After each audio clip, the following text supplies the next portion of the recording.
What is happening, ladies and gentlemen? I've done it. I've finally finished my first Final Fantasy game.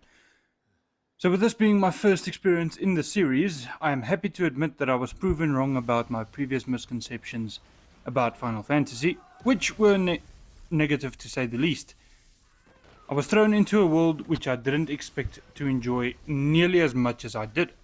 Though there are a few issues I have with the game, and the contrast between the good and the bad moments are very noticeable, there was still more than enough here to keep me hooked and keep me enjoying my time. So let's get into it and discuss this wonder blunder. I'm also going to keep this as spoiler free as possible since the game is only about a year old or just more than a year, so no spoilers, and I'll be showing mostly early game footage. So starting off with the gameplay. The combat is one of the smoothest experiences I have had in any video game. It relies heavily on attack combos, forcing you to get creative with your inputs in order to deal the most damage in any given moment, and rewards your efforts with very satisfying visual flair. From my experience, it doesn't really matter what abilities you use because the punishment for making the wrong choice in terms of ability mostly boils down to a lack of potential damage. And while there are a few abilities with distinct purposes, such as breaking enemy posture or dealing damage or crowd control, you aren't really punished for not using one over the other, and it mostly comes down to what you enjoy using the most. With Torgal, your trusty good boy, you get the ability to give additional commands to let him help you out in most encounters. Um, but I think they could have just done away with the commands you can give him because they are mostly a nuisance when you are worrying about your own attack inputs. Having him be controlled fully on his own would have been very nice without the use of a certain ring. Traversal threw me for a loop in the first few hours because it took me a while to get used to, and the camera angles were at times a battle on their own. And while scaling a wall or climbing down a ladder, Clive just automatically does it without any input from you as the player, which is something I'm not used to. Normally you press a button and he climbs up, or you press a button and he climbs down, or you just outright run down. But after a while, I did get the hang of the traversal and the movement mechanics, and it became much less of a problem. I have to say though, the wide open spaces are a drag to go through. For the most part, you get underwhelming rewards while exploring, and Clive can only run so fast. So those open areas, while not necessarily big, weren't very enjoyable at all. And you can't even justify it with grinding for experience or gil because the game gives you via the main quest the experience and gil needed to level up sufficiently enough to be able to get through the story without a problem. And it is only at about the halfway mark where you get the chocobo, which is missable, by the way. And to be honest, the speed difference between Ambrosia and Clive is very negligible, or at least I didn't notice a big enough difference. And if there is one, please let me know down below in the comments. Performance wise, I don't know how the game performed on launch, but I was very impressed with how smoothly everything runs, considering the outlandish amounts of particles and effects that could be on screen at any given moment. There were a few noticeable instances where frame rates dropped, but it wasn't nearly bad enough to ruin the experience for me. But if you are on the PlayStation 5 and the prospect of frame rates dropping is something you cannot stand for, just know it might happen to you as well. During all these fighting scenarios and the frame rate battles, you only play as the main protagonist throughout the entire story, and to my understanding, this is a departure from the traditional turn-based gameplay that all the Final Fantasy titles incorporated. My apologies for that. Meaning that you won't be able to switch characters and take advantage of their strengths. All in all, I really enjoyed the gameplay, aside from the few instances above, but even with those present, the game felt very good to play. Now, before we talk story and pacing and whatnot, if you haven't already, drop a like and a sub, and I'll consider giving you a cookie. So, the story is undoubtedly the area of the game in which the stark contrast between good and bad is seen the most. You play as Clive Rosfield, the first-born son of the leader of Rosaria, serving as first shield to his younger brother Joshua.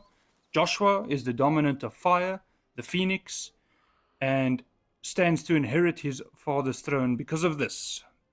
It is unclear at first why Clive was rejected as the dominant for the Phoenix. Nevertheless, he embraces the duty and responsibility to keep his brother safe. Now, the overall tone of the story is a dark one and is very reminiscent of Game of Thrones.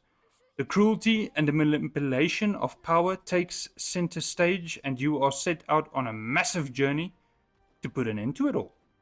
Now, this is very vague, but trust me, there's a lot more to this story than it may seem on the surface, and you will get to see some of the most satisfying character growth moments in all of gaming.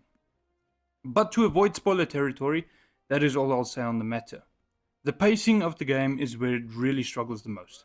You are thrown back and forth into action-packed sequences, which are then followed up by long, tedious, and mind-numbing side quests and main quests that don't seem to have any real significance or weight behind them.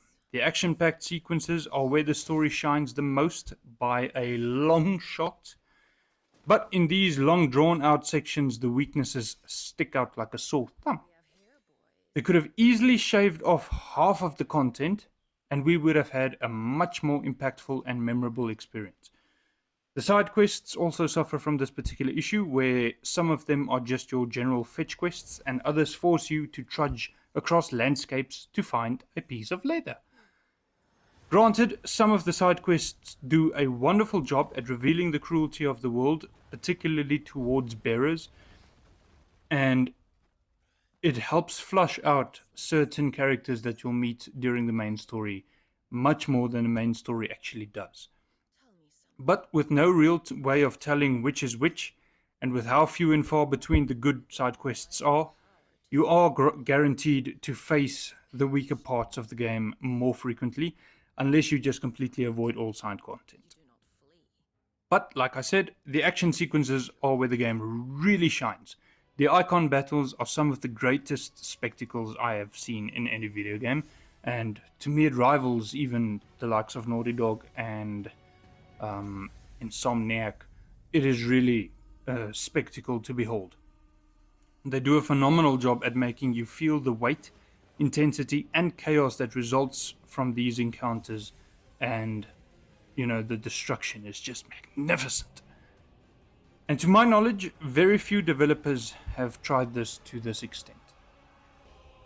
Now, the progression system was surprisingly simple. There's not a lot going on in a single moment, and they do a great job at showing you the ropes and what is required to move forward, be it with leveling up your skills or leveling up your gear. And it is honestly just straightforward, to say the least. They feed you new information as the story goes along, but they also give you enough time to get used to the new information that they've given you, say a new mechanic or a new tool that you can use. They give you more than enough time to just get used to it and maybe even master it if you are so inclined. But yeah, the progression system, not bad at all. With weapons, you basically just use the one with the highest damage number, and the same concept can be applied for defensive gear.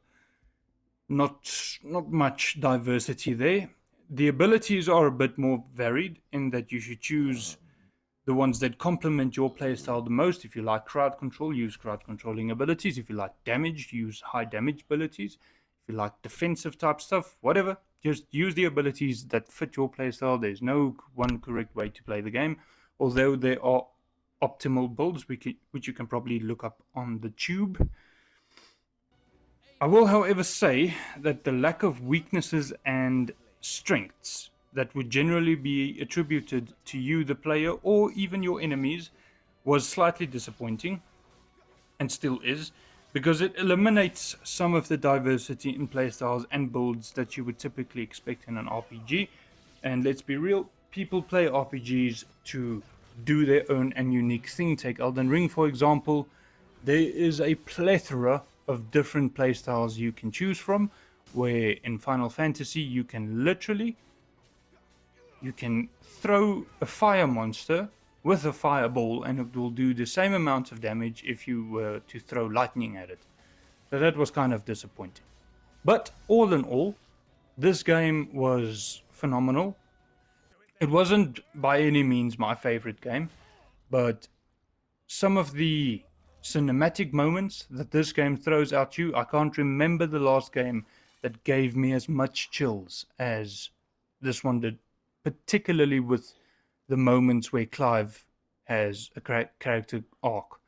So I definitely had a good time, and I can definitely recommend this game to someone. Just know that it might feel a bit drawn out in certain sections, especially after major story beats.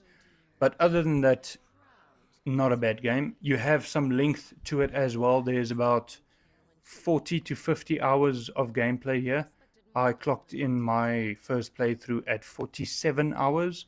I did most of the side content, not all of them, especially towards the end there. I started avoiding the side content, but if you are someone that likes as much as possible content to dig your claws into a game, this game is just for you. It is an epic fantasy game.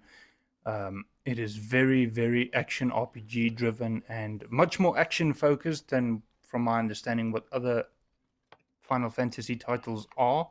I might be mistaken, but for a first entry into the series, this was definitely not a bad one. And I will be heading on to Final Fantasy VII Remake next, which I've heard a lot of good things about. So if you enjoyed your time with me, and if you are considering buying the game and this review has helped you, let me know by hitting that like button and maybe subscribing for more content down the line. And I'll catch you guys with the next one. May God bless you all and stay safe.